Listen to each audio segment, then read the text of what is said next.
You don't feel overwhelmed because life is hard. You feel overwhelmed because you're trying to carry what was never yours to carry. Other people's expectations.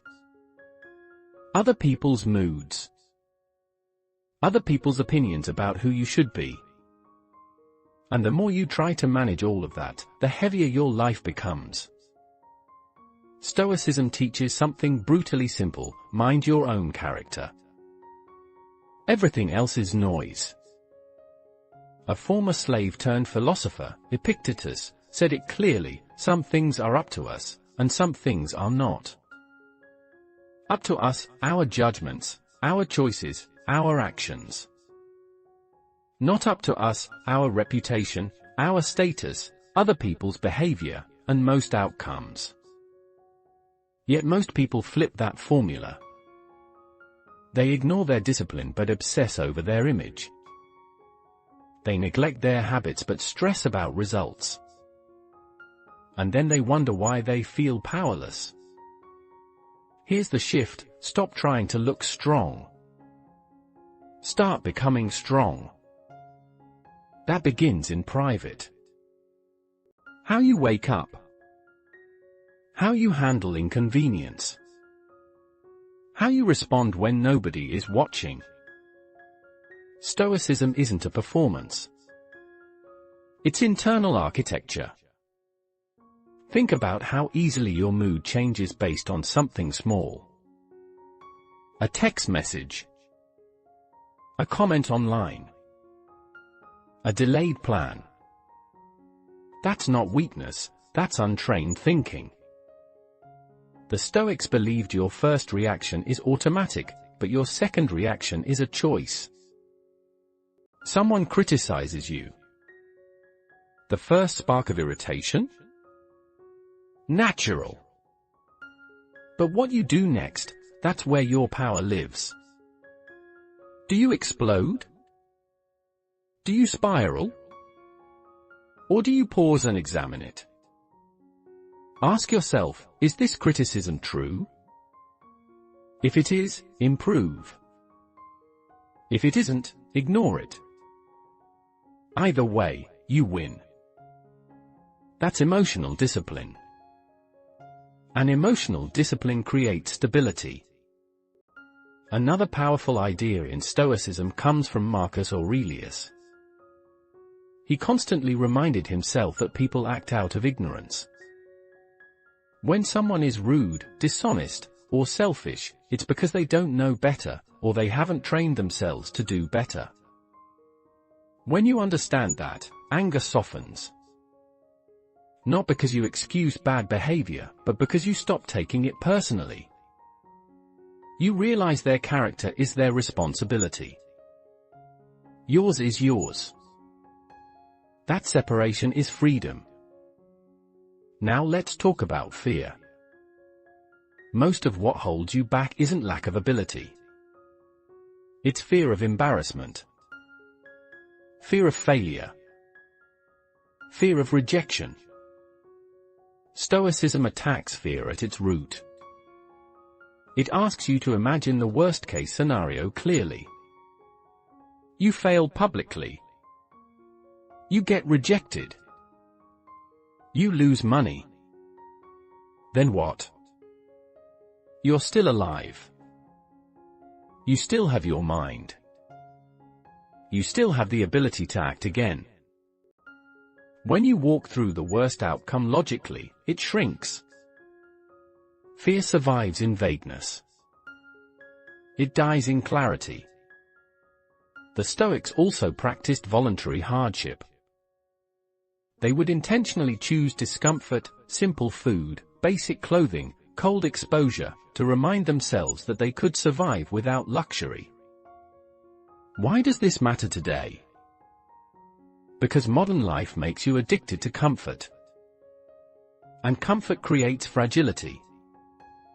The more you need everything to be perfect, the weaker you become when it's not. But when you train yourself to operate without ideal conditions, you become dangerous in the best way.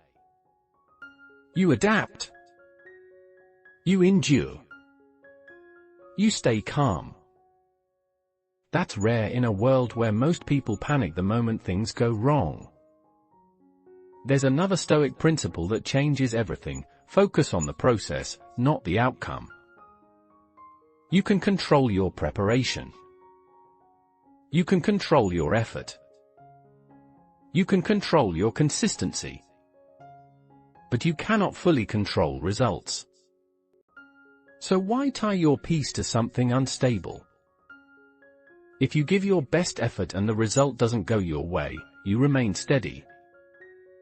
Because your identity isn't attached to winning. It's attached to acting with integrity. That's real confidence, knowing you showed up fully regardless of what happened next. Let's be honest. Most stress comes from comparison. You look at someone else's success and feel behind. You measure your chapter 3 against someone else's chapter 20. Stoicism cuts through that illusion. Your path is yours. Your timeline is yours. The only real competition is between who you were yesterday and who you are today. Improve 1% daily. Sharpen your discipline. Refine your thinking. That's enough. And then there's mortality, the idea most people avoid but Stoics embraced. Remembering that life is temporary isn't depressing. It's clarifying. One day, you won't get another chance to call your parents. To chase that dream. To say what you really feel. When you remember time is limited, procrastination feels foolish. Petty arguments feel small. Excuses feel embarrassing. You act now because later isn't guaranteed. That awareness creates urgency without panic. You move with purpose, not pressure. At its core, Stoicism is about inner sovereignty. It's about becoming the ruler of your own mind instead of a servant to impulse. It's about choosing reason over reaction. Discipline over desire. Long-term strength over short-term comfort. And make no mistake, this is not easy. It requires daily practice. Daily reflection. Daily correction. You will fail sometimes. You will react emotionally. You will slip into old habits. That's human. The difference is, you notice it faster. You adjust quicker. You take responsibility instead of blaming the world. Over time, that compounds. Your reactions slow down. Your thinking sharpens. Your presence stabilizes. People start noticing something different about you. You don't get rattled easily.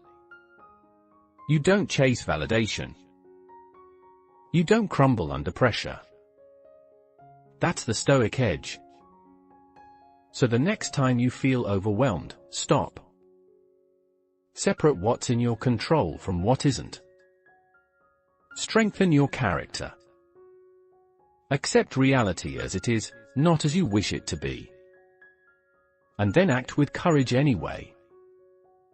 You don't need perfect conditions. You need a disciplined mind. You don't need everyone's approval. You need self-respect. Build that, and no external storm can truly shake you. If this message shifted your perspective even slightly, don't let it fade. Start applying it today. Practice control over your reactions. Choose the harder right decision. Train your mind like your life depends on it, because it does. Subscribe now and commit to becoming mentally unshakable. Because when you master yourself, nothing outside of you can control your destiny.